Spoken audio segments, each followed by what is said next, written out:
gent que potser tothom ha vingut ja directament a l'associació? Bàsicament l'associació és molt jove, no té ni un any, i es va sorgir la idea que Carla 29 ja té una certa trajectòria, començàvem a ser uns quants espectadors fidels que sentíem identificats amb la vostra manera de teatre i tot plegat, i així va néixer, i la idea de l'associació és que això, que recolza les produccions de la Carla 29, que acompanya i que ofereix la possibilitat de participar en aquestes activitats, com són els assajos oberts, com alguna construcció, i que pugueu parlar directament amb els actors, amb el director, etc., que no solem tenir, els espectadors de teatre no solem tenir aquesta possibilitat i sempre està bé. També dic que, per exemple, dilluns mateix hi ha una xerrada, una conferència de la Dolors Pol, que és una sinòloga importantíssima a casa nostra, per parlar de tota l'època o alguns referents de l'època que teòricament passa a la història. Està convidat segurament dilluns a les 7 del vespre aquí a l'Omea. Si t'interessa aprofundir sobre la cultura xinesa i el món dels arts, doncs res, si us sembla, comencem. No cal que us presenti, no? L'Oriol Brogi, director de la Casa 29, el Marc Arquigau. Jo no pots trobar-me i pots trobar-me. És la projecció. Jo soc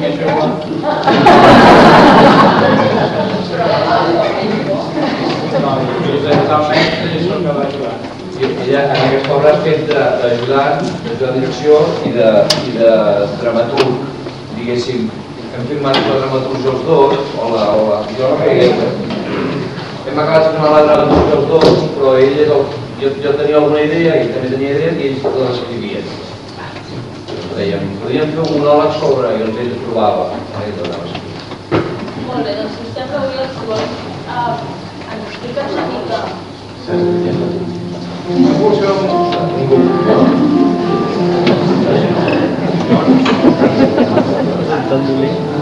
Volia la mà, sí, és com que hi ha molta gent, sí, està bé, està bé, hi ha tanta gent. Bueno, avui hi havia molta gent al teatre.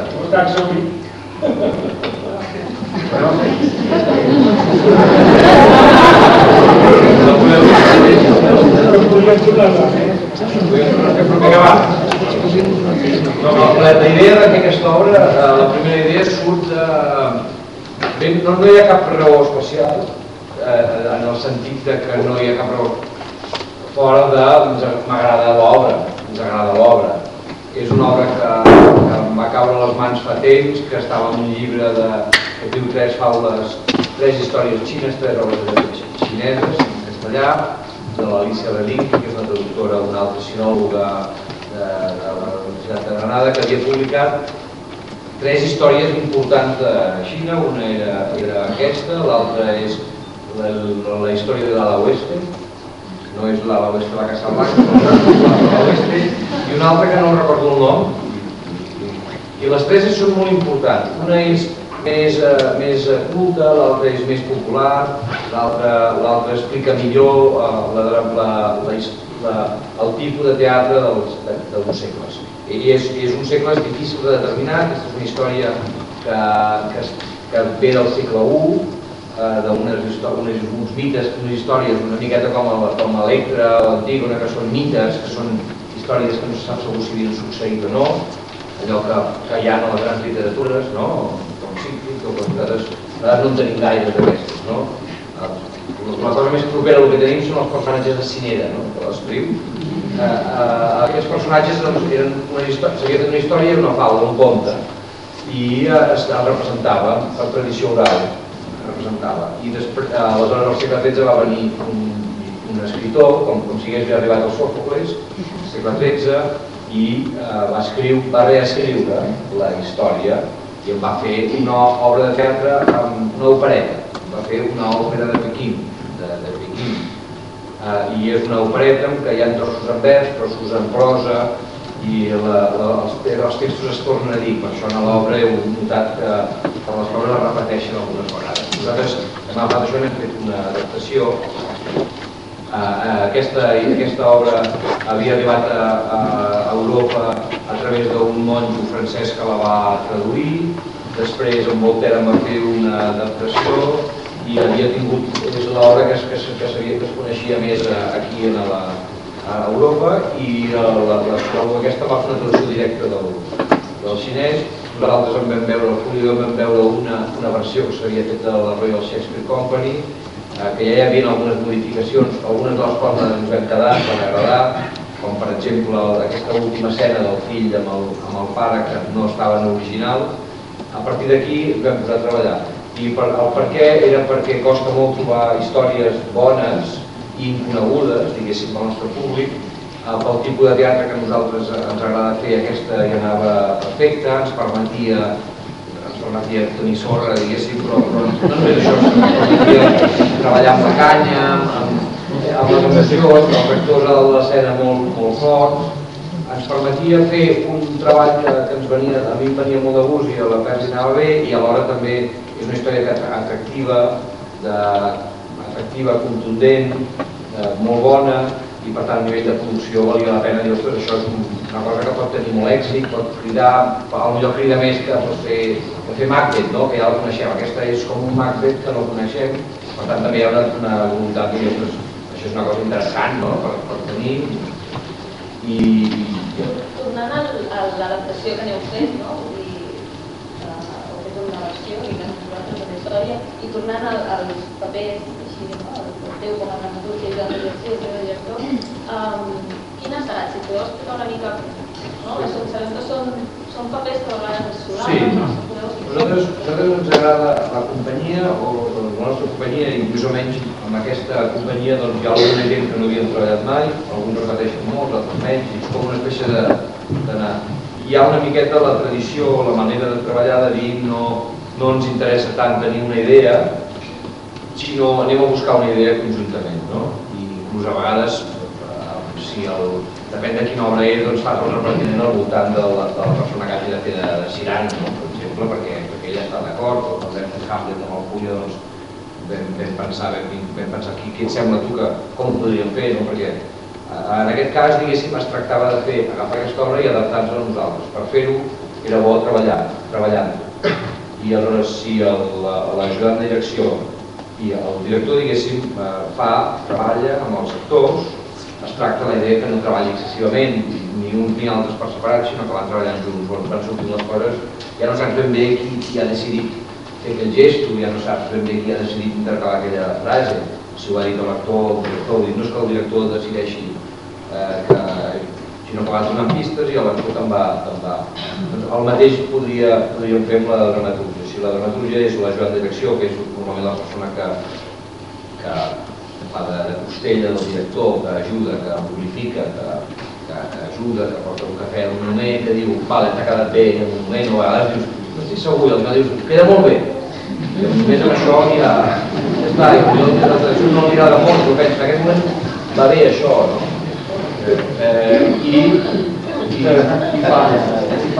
I organitza l'assaig, organitza els actors, recull incidències. Si a més d'això també recull la dramatúrgia, ens posem a treballar i diem, ostres, i això, jo he dit un dia, per exemple, podríem fer una escena amb l'emperador. És a dir, podríem fer una escena que quan el Chen Ying se n'ha anat, el Tuangu arriba i diu, s'ha escapat, i ens diu, vull parlar amb l'emperador. Podria aparèixer l'emperador i anar a veure l'emperador. I aleshores ell va escriure... Vam escriure l'escena i tu ens va dir... No va ser adaptat i ens vas proposar. No, ell va escriure una escena, diu l'emperador. I ens vam dir, però qui feia d'emperador? Teníem un problema. Lluís feia d'emperador, però ja si veia l'emperador ja doncs... Aleshores... Jo vaig dir, per què no fem una altra escena en què ell no vagi a veure l'emperador? I jo vaig reescriure una escena amb les seves frases i aquesta és la que no m'agrada gent. Una mica no m'ho agrada. I realment vam provar-la, vam arribar a passejar. Sí, vam arribar a passejar un dia.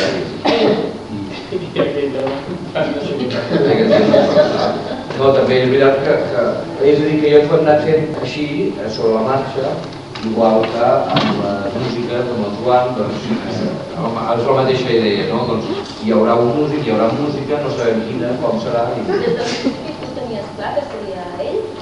Sí, la història del Joan, diguéssim, que va comprar l'Eva, que el Joan li havíem demanat, li havíem robat una cançó, que també canta aquí, per començar el Hamlet, que vam fer amb el públic.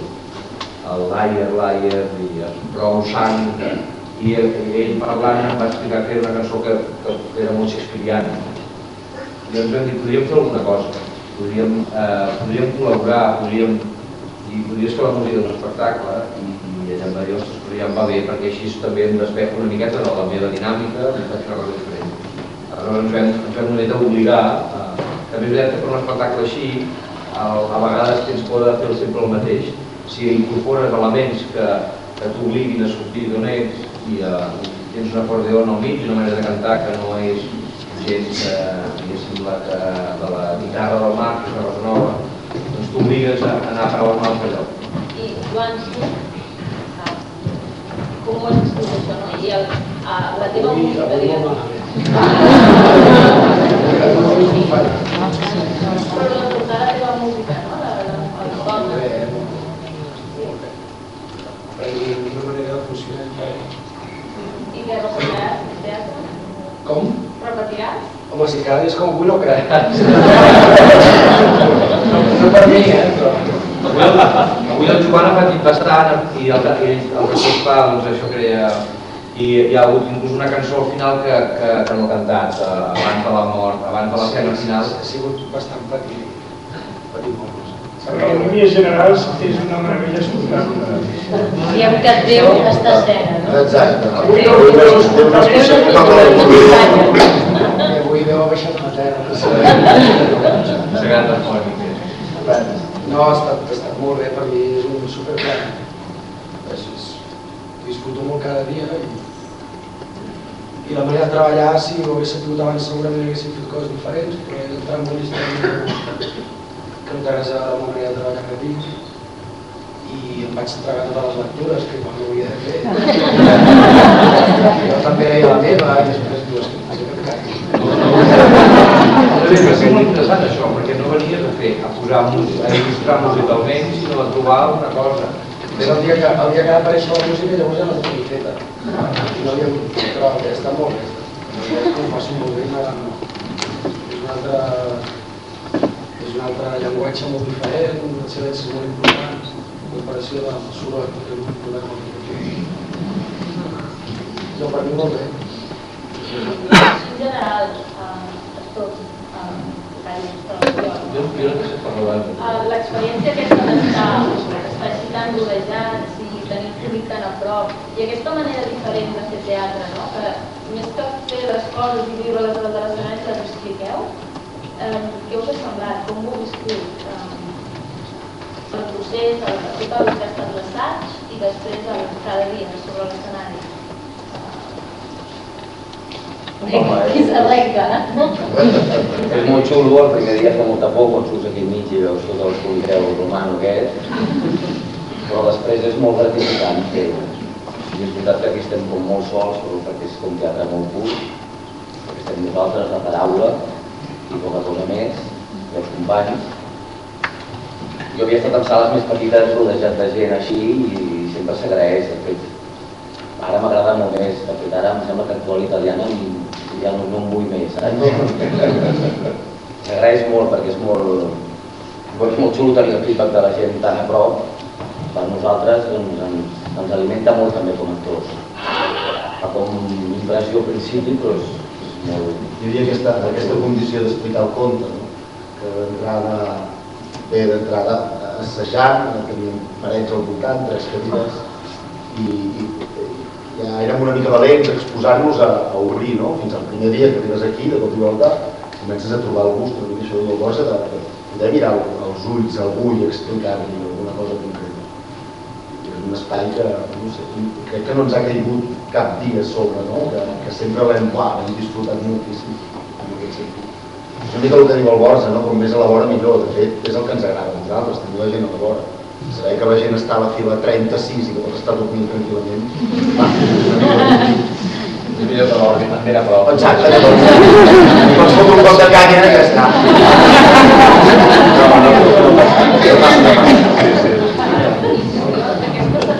Algun badall te'l menges, de vegades. És curiós perquè jo no sé si la gent... Alguna enxufada de mòbil, que la gent es mira no sé què, i aquests mòbils nous il·luminen el sostre. Sempre és molt excepcional, la veritat és que en aquesta funció es produeixen uns silencis, un silenci acollonant. Menys quan hi ha les espases, no? Que sents a la gent... És molt xulo també, perquè estan a nit, no? És que nosaltres veiem molt també vosaltres. Brutal, i fins i tot fent la funció vas establint vincles amb, dius, mira, allà hi ha un o una, allà hi ha bon rotllo. Allà no, perquè 3 vegades que he mirat, una va d'allà, l'altra... Què li passa a aquella senyora amb aquella bossa? Ho tenim controlat. No, i que per vosaltres també és una cosa estranya, perquè realment esteu afrontats, no? Us esteu com mirant.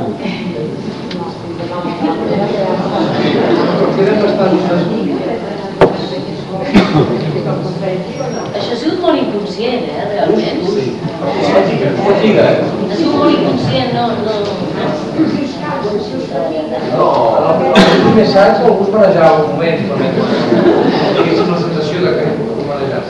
No, que també el gust. Al principi flipàvem perquè dèiem, hòstia, no puc parlar, no puc estar explicant tot això i anar donant voltes a tot arreu, perquè és com una inconcreció de cop i volta. Però l'acabes trobant, sí, l'acabes trobant. Vam entrar despistats i ens hem... Els assajos ho marcàvem bastant de fer-ho i després no ens hi preocupàvem massa perquè pensàvem que aquí acabaria de sortir aquesta situació que anava votant. Potser allà us manejava més que aquí, perquè allà tenies parets i de sobte deies que foto aquí parlant amb la paret. Tu sempre estaves a la mateixa banda, llavors ens acostumàvem a dir tu a tu. Sí. Quan vam arribar aquí vam començar a girar i ja tota la gent. De fet ens vam adonar que treballàvem aquesta gran, hi havia la música i hi havia l'Oriol, i deia, hòstia, uf, hi ha tot això. Jo vaig intentar parlar l'agrada més petita, perquè vaig pensar que seria la més desprotegida després. Perquè inevitablement et gires més a la gran, no? Quan has de dir... Però en canvi és molt curiós, i comentàvem amb el Julio, que són 2 parts de l'espai com molt importants, no? Perquè sabíem que aquestes 2 eren com les grosses i de cop i volta és com que has d'anar movent alguna cosa per tenir molt en compte aquestes dues. Ha d'haver bon rotllo amb aquestes. Hi ha d'haver molt bon. Però és una...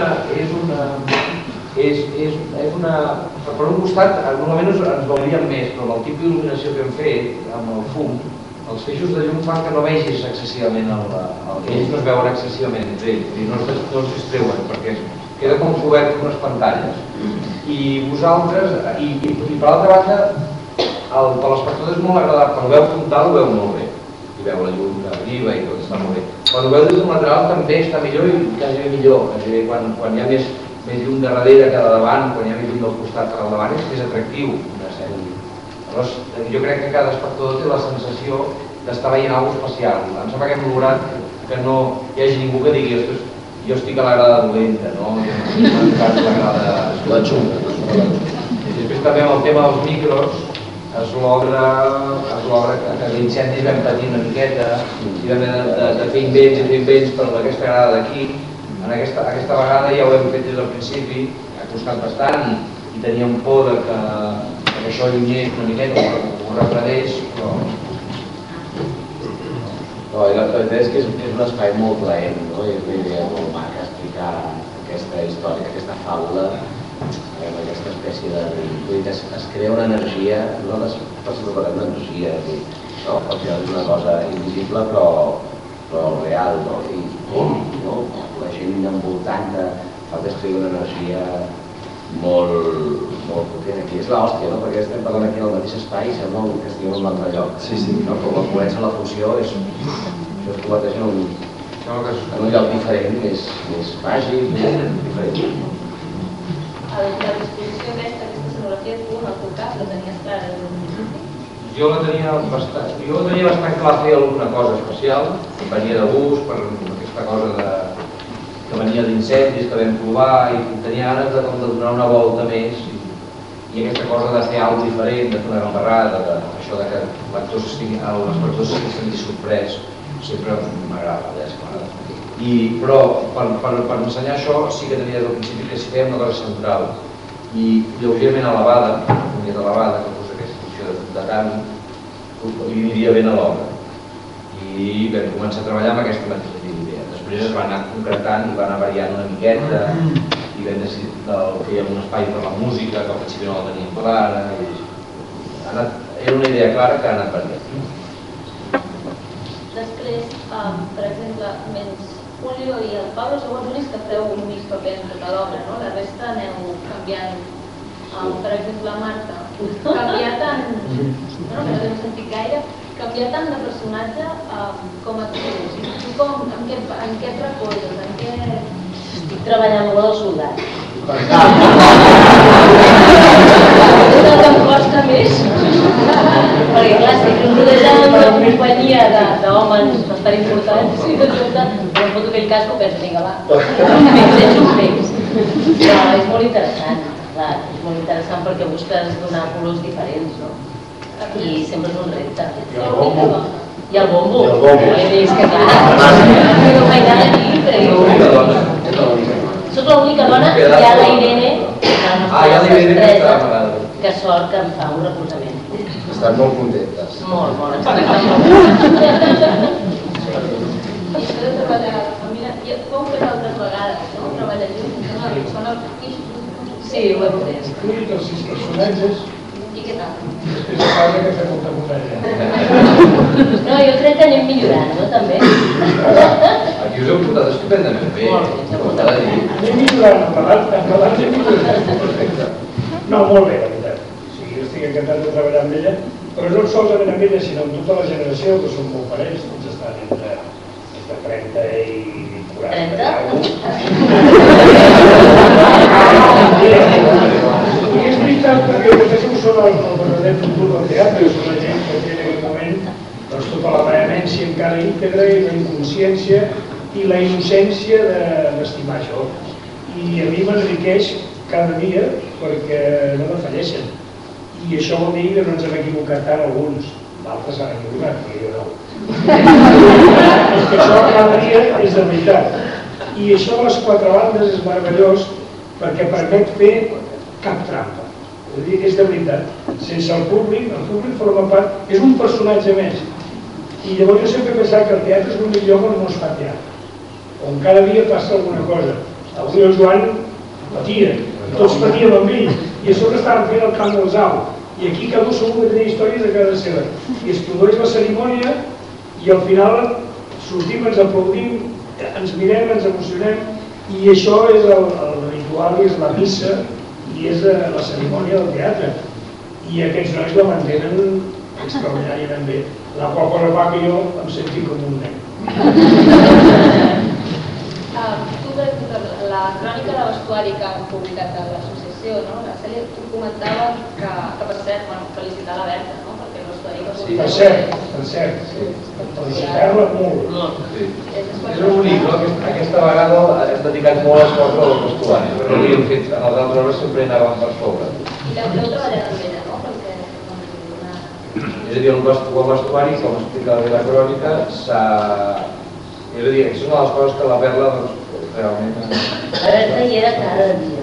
La Berta hi era i la Irene també. Sí, la Irene, tenim allà en el primer que tenim el camerino, la sala de funcions i una cisteria amb unes màquines de cosir de la Irene. I com a persona, no com a màquina. I la Berta, per tant, anava cosint. O sigui, podíem assajar mentre sentíem... I alguns altres dies, als últims dies hi havia 5 o 6 persones més. Ho vam dedicar temps a... Primera que ja no havia d'allà de res. I la Berta ha fet una gran feina. I que deies que, per exemple, la crònica que tu vas demanar poder assajar un vestuari semblant al que... No sé si això us ajuda també a assajar i a construir els personatges, no? Poder assajar ja part del vestuari o un vestuari... És que canvia molt, ara jo seria incapaç de repetir doncs sou consum fugir. Quan et poses allò, la sorda, tot plegat, saps? I després aquesta cosa que té el teatre de col·lectivitat. Cada un, la Berta, la Irene, l'equip de la Perla, els de producció, en aquesta funció des del primer dia tot s'ha anat ajuntant, cada un ha anat fent la seva feina amb millor que ha pogut, i llavors resulta que el premi és veure cada dia el 80% de la platea dreta aplaudint el treball del poble. O sigui, els actors som el poble que cada un hem anat posant aquí, com som un ministre, l'altre un metge, hem anat fent de poble i com el poble se sent identificat. Jo em sembla, últimament, són dels espectacles més rodons. No ni més èxit ni menys, simplement que s'ha fet un treball com hauria de ser sempre teatre.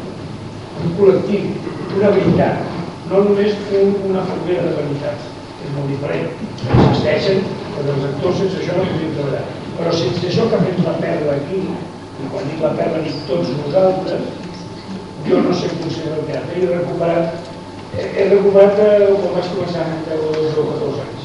Que no es perdin, sembla, el que els pobles no poden perdre, que són les seves tradicions. Es pot deixar de parlar el català, que es neix de la quan pareix un nen no pareix un català.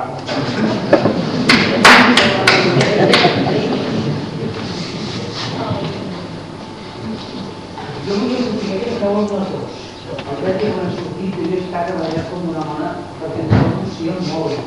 Oi? Sí, hi ha el psicològic. jo crec que no, La sorra no és. La sorra no és. No, o sigui, però psicològicament... No, psicològicament sí. A la sorra hi ha un fum. Hi ha el fum. El fum. No és fum, és partícules. Però el que passa és que hi ha... És com curiós, perquè tu pots entendre que algú té ganes de destrossar. Però tu pots fer... o pots fer... I dius, hòstia, no sé. És com... No, perquè a vegades penses que bueno, és com aquesta consciència, no? Però també s'ha de dir que comença a entossir molt, i és molt curiós, perquè al llarg que va passar l'obra, els silencis van... Cada vegada fa més respecte.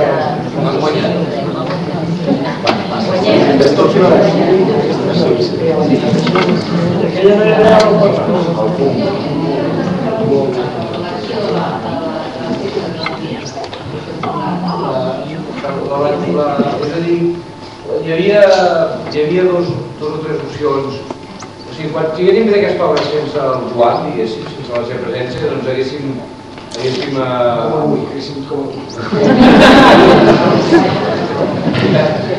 però amb el Damien, que toca amb el so, i aquí hi ha la música i el so, diguéssim. Hi ha dues persones. El so ens referim des de la cosa física, d'on col·loquem els altaveus, els micros, com s'amaguen, com funcionen, com s'equalitzen, si tenen reverb, si no, i uns baixos fan o un soroll d'una porta, un gat que passa, un cotxe. Ja podríem considerar que això ja és una banda sonora d'un espectacle. I en aquests baixos, aquests sorolls, hi poses unes melodietes, hi poses una melodia, una flauteta xina, com passa en aquesta obra, que comença ja un violí xino que sona gravat. Llavors, la voluntat era partir d'aquí i anar a parar a un altre lloc. Normalment nosaltres faríem això sense el Joan, jo hagués anat posant musiquetes amb el Damien, algú m'hagués dit, mira aquí, m'aniria bé que fos uns violins per sota, per reposar, és el que fem normalment. El fet de tenir algú fa que comencis a pensar per què no, així com aquesta obra surt d'una òpera xina, que l'òpera xina és hola, soc Duan Gu, tal i qual, i jo vull dir que jo soc, i es posa a cantar i diu el mateix, però cantat, no? Com l'opereta nostra, com una sarsuela. Si eliminem el trossos d'aquest text i ho canviem per un altre artista que ve d'un altre món diferent i que pot entendre la música xina i les notes, el pentagrama, la pentatònica, pot atendre la pentatònica i pot treballar les seves cançons amb un to sense que no sigui evident però que ens porti, que ens guiï. Si aquestes cançons, a més, ens ajuden a explicar aquella mateixa història però d'una altra manera, si hi ha un tio que està a punt de començar un viatge brutal, doncs l'altre li canta volant com un pardal, he vist, t'aixeques una cançó moderna que molta gent reconeix, alguna gent de vosaltres la coneixerà, algunes no, però que és una cançó que ell ja havia composat i ja tenia. No la cantes, Joana.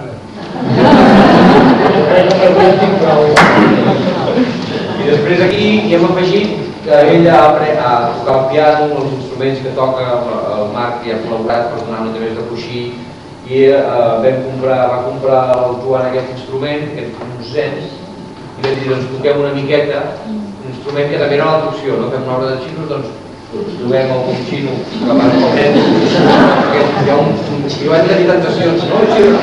Ostres, però clar, al cap de mitja hora diguéssim, per favor, calli ja! Oye, si podries haver entès amb el xino, vull dir que, bueno, era no sé què he explicat, i no sé, Joan, si tens alguna cosa. És que no recordo la pregunta.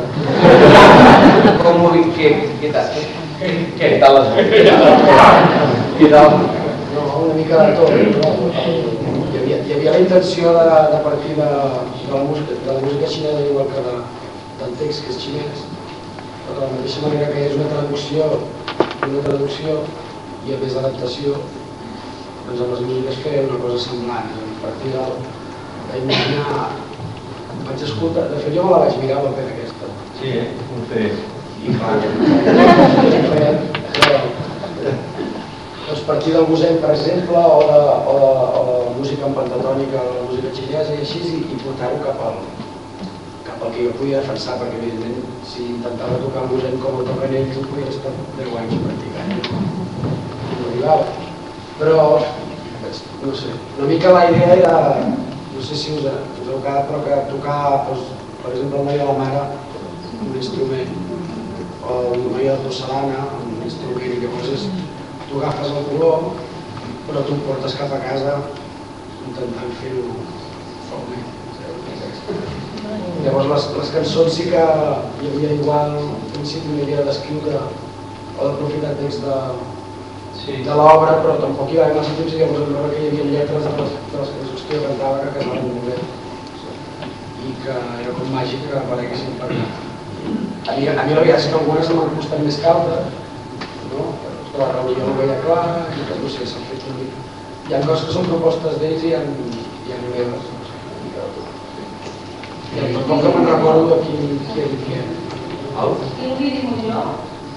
Ovidi Montllor va ser que, no sé, després un cop tenia escrit aquell monòleg que ell va escriure aquell monòleg que diu en l'obra original, un cop el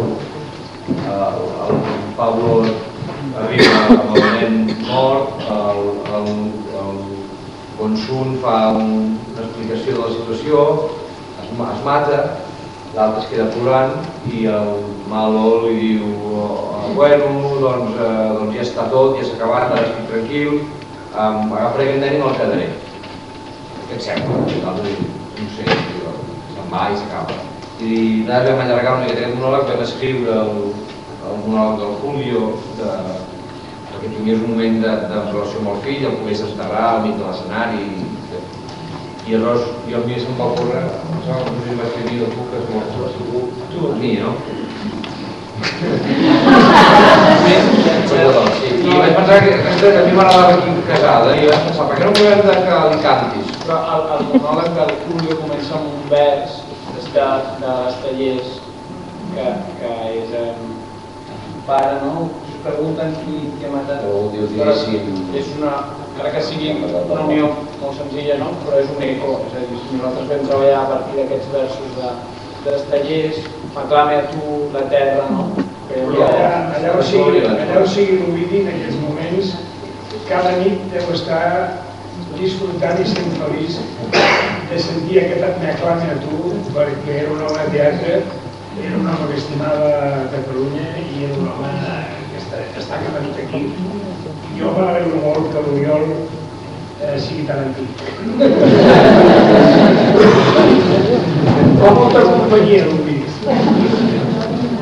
No sé, potser a vosaltres li costa, no? Jo el sento cada dia. És curiós perquè la meva cançó però és que parla de marrapa, parla d'una altra cosa, parla d'un incendi, però sembla que estigui parlant de... Home, realment aquesta escena, curiós, perquè clar, és que el teu personatge... Déu-n'hi-do. I clar, o sigui, aquesta escena, o sigui, moltes escenes, això, no? El dolor, la pena i el sofriment del teu personatge, però clar, aquesta és ja... Sí, és d'aquelles coses que ara s'hauria de menjar tota la sorra o no hi ha... Jo, ostres, han escrit un text superbonic, és cert, com us explicava l'Oriol, que era un monòleg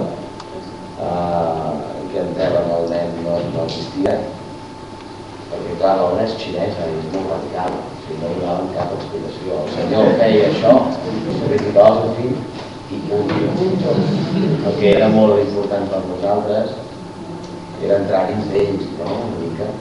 Ho fa però que li costa, no? I veure el seu dolor, el seu dubte, els seus temors, tot això. I llavors el monòleg de l'enterrament és realment molt bonic, jo trobo que és superdifícil, delicat, no?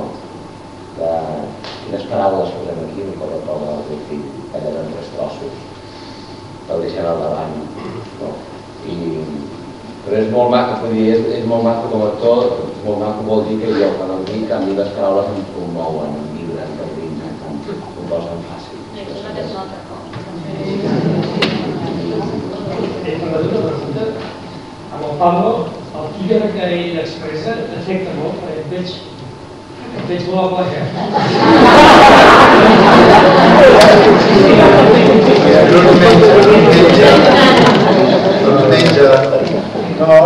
No us passeu amb el Pablo.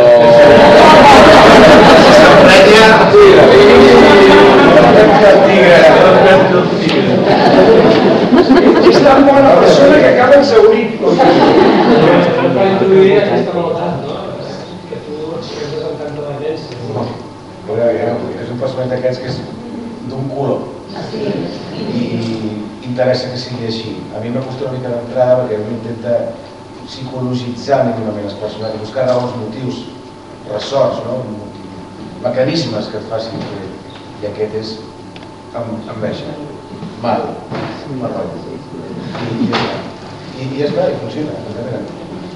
Sí, algunes vegades que el fèiem diferent, perquè un dia a l'estudi va dir que... A mi em va bé que pensar que quan veig l'escena del Pablo, i crec que vam dir, no? Però crec que la calia bé que quan surt el malo tens ganes que sigui el malo, i va bé que sigui el malo, no? El que passa és que tampoc el podies fer malo, sinó jo buscava una cosa com, intentar ser una cosa com malo japonès.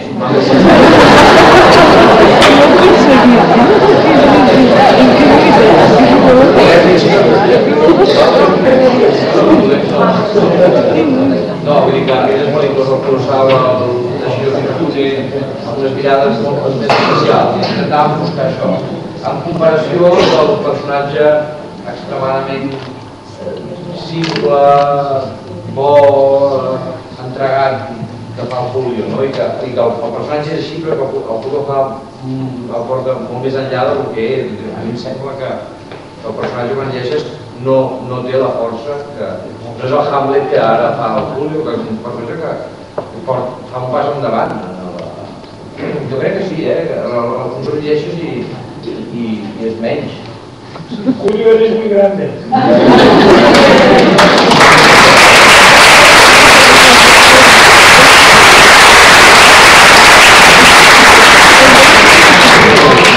Jo sento molt agraït de fer aquest personatge, perquè al principi que el vaig llegir, els actors ens han de donar bons personatges, vull dir, no és impossible barallar-se amb un mal personatge, és impossible. El millor que pot passar, encara que siguin difícils, facin és que siguin bons, vol dir que tinguin xitxa, no? Que humanament no passin coses. I el Chen-Ying, des del principi, quan em va ensenyar el text del Oriol i tal, em va semblar un personatge extraordinari, fantàstic.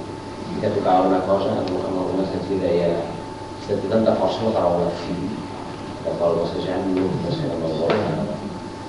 Només dir la paraula fill ja no connota tantes coses tan importants. I respecte al Pablo, jo, és tela, fota't aquí a fer el dolent, perquè sí, de tot collons l'agafes, aquí darrere pot agafar un gran actor, tan subtil com el Pablo.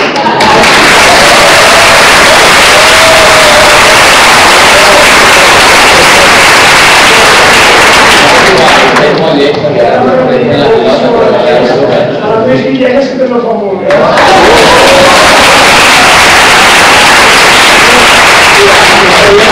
Ens veiem molt bé i ens podríem fer la pilota tots els nostres, però no ho farem per un mínim sentit del color, però ja ho hem de fer. És una companyia molt xula, crec que ens passa que a tots ens agrada el treball que fan els companys i llavors el dia, perquè clar, hi ha dies de tot, hi ha dies que estem per aquí, i aquí estic aquí, i senyora que mira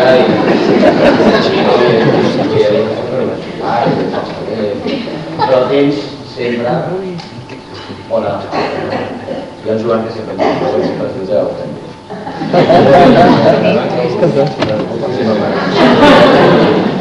no sé si algú té alguna pregunta o bé anirem plegant. Jo el que a mi m'agradaria per acabar una mica de debat i de polèmica, Zhao Tun, Ernest, el teu avi, Zhao Tun. Tu ets l'únic que acaba viu, tu ets l'únic que acaba viu, no? Perquè tots moriu a l'escenari. Però és mat i torna. Bueno, exacte, Zhao Shuo mort, però Chen Bo és l'únic que acaba viu de tots. Sí, de la família Zhao, l'únic que és el No, de tots els personatges, diguem, tots en algun moment us mateu la... Ah, sí, tens raó. Bueno, el meu soldat...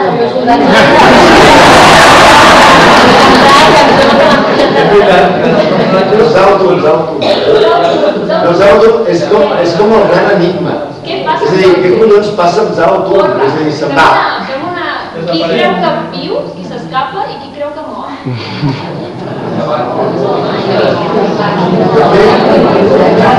Ara ja t'explicarem el sopar, sí, clar. Crec que ho has explicat molt, això, perquè jo recordo mirant els assajos, el monòleg del Pablo, que és Zhao Tun, i recordo que l'Oriol deia, és com si s'obrís el cel i han desaparegut el puto Zhao Tun, no sé, s'ha negat, ja està, el Zhao Tun. En el moment de la traducció, quina paraula posàvem com les bombes d'adaptar una miqueta, podien dir Zhao Tun va desaparèixer, va morir, però una frase que ens donava problemes, vam trobar la solució. Va desaparèixer a través de la Zhao Tun, va desaparèixer màgicament, i ja va desaparèixer i vam posar-hi el per sempre més per dins i que hi hagués és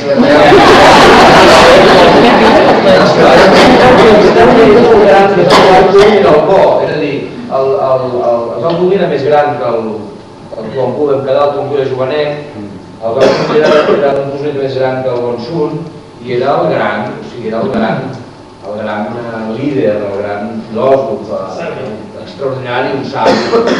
Hi ha unes quantes frases, hem afegit unes quantes frases del llibre del Dany Germà, de l'Stephen Zweig, que vam fer molts anys, que Virata era el gran guerrer, de la novel·la que explica la vida de Virata. El Marx es podia dir de memòria ara tot, però Virata era un gran guerrer, un gran savi, un gran filòsof, i al final acaba pobre, o sigui, és el gran. Però si és tan gran i desapareix, sí que pots entendre que sí que està viu, que està mort, però no com els altres mortals. És un comandant. Com el Yoda. Avui ens hem preguntat què et faig i ja te'ls autor amb l'escola que està caient, no? Clar, crec que era un covardiques. Anava allà, que tornava. No, o sigui, s'ha mort. Se va morir, però no va morir. No deu morir com una persona com nosaltres que es mor. Ell va marxar volant al cel.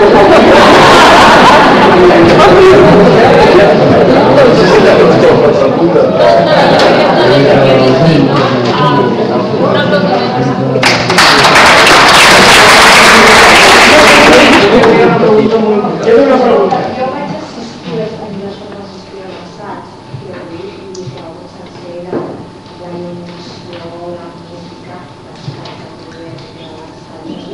Però a mi m'ha semblat tot molt harmoniós, la nostra actuació tota.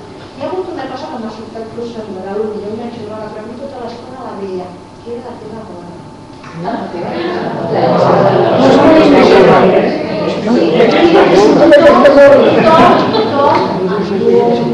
Les aigües que estan a sobre, la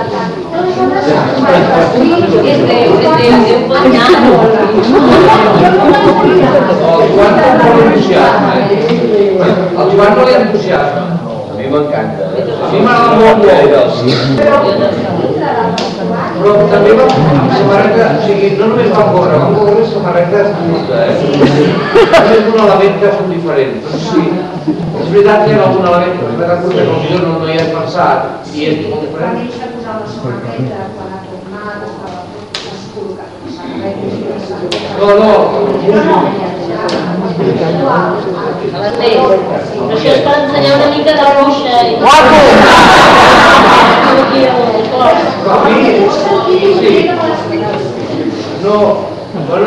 No té un sentit.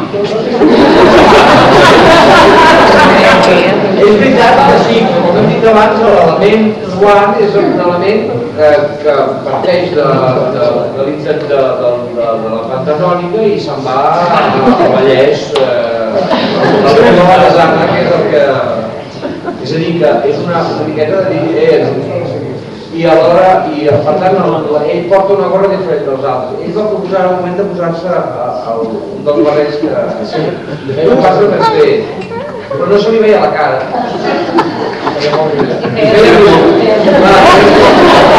Era normal la imatge, però feia massa riure. I sense època, sense res. Però a mi el director jo vaig trobar una cosa que era com un fet diferent, com modern, com separava. I per tant entenies que no era un dels xinos que es posava com a acordeó, sinó que era el Joan Garriga, que vestia de xino per mirar l'obra i dir, mira, calla tu, ara que m'ha de mirar, mira, us ajudaré, que us ajudo. I ens mirava nosaltres volent dir, nois, això que està a punt de passar ara és superxulo, crec que ajudava una mica.